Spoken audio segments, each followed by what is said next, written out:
did an excellent job, and I know that you help each other. I know for a fact that you helped in the paddling sections, and I saw you help in the towing sections. Yeah.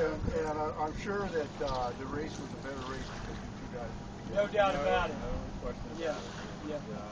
It was an easy race to get down, if you're by yourself. And, definitely well, helped the when team you guys out. came into all the stage points, I was impressed with both of you because you always came in with a great attitude. Yeah.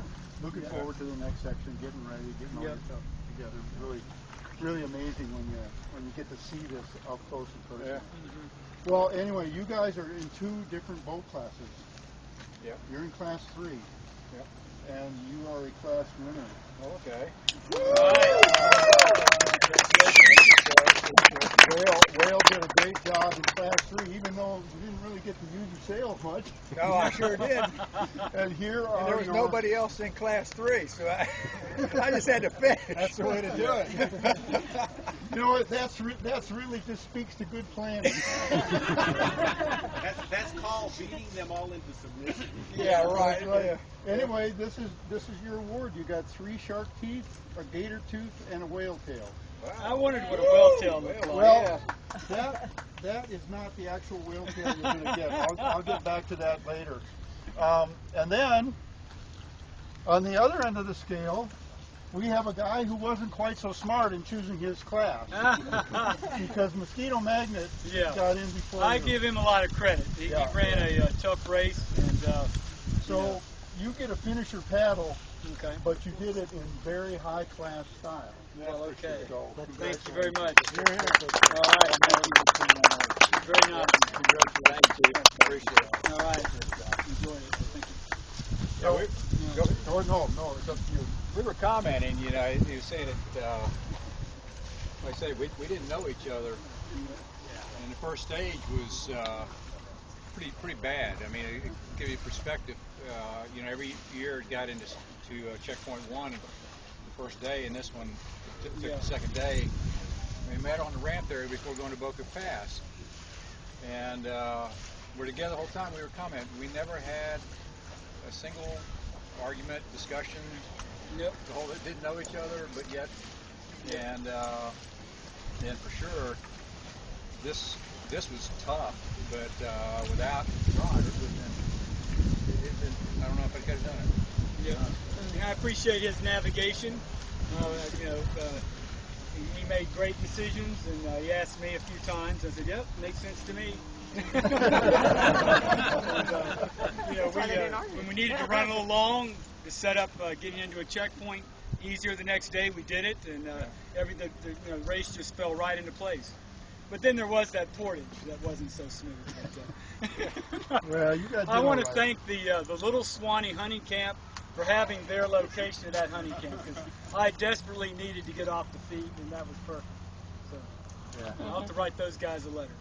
For those of y'all who don't know, he's an author, and he's wrote a book on the Yukon 1000, and we'll be writing a book on this. So that's right. When it comes out. Yeah, I hope to have it out next year, and I want to do a lot of history of the WaterTribe, because this is, it needs to be documented what we do.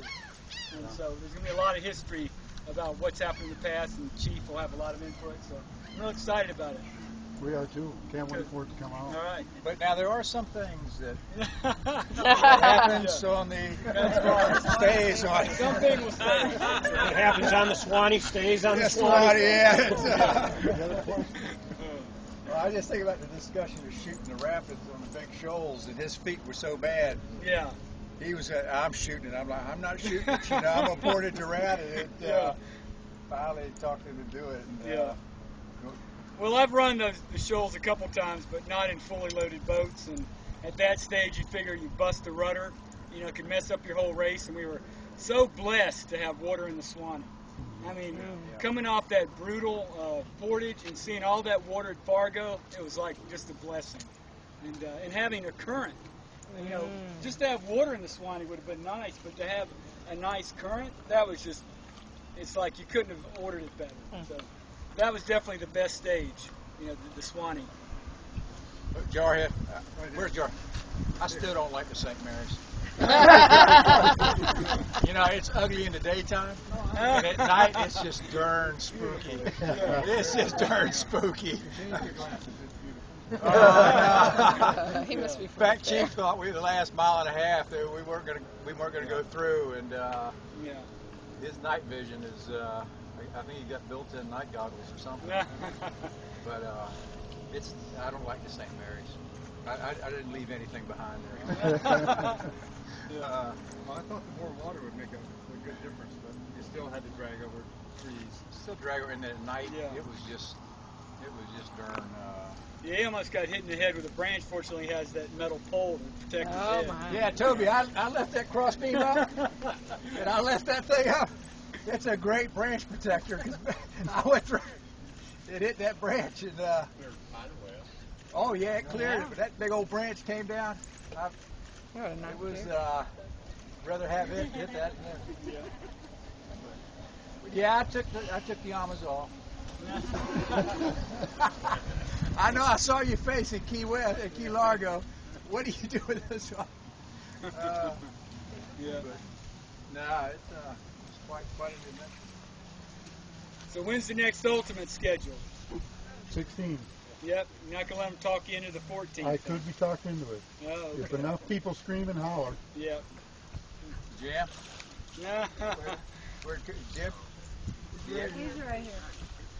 Jim, he says he's going to do it in 2 years. I'll loan you my boat, though. Seems not as nice to me as Lisa is to you. So. Yeah, I'll loan you my boat and let you see.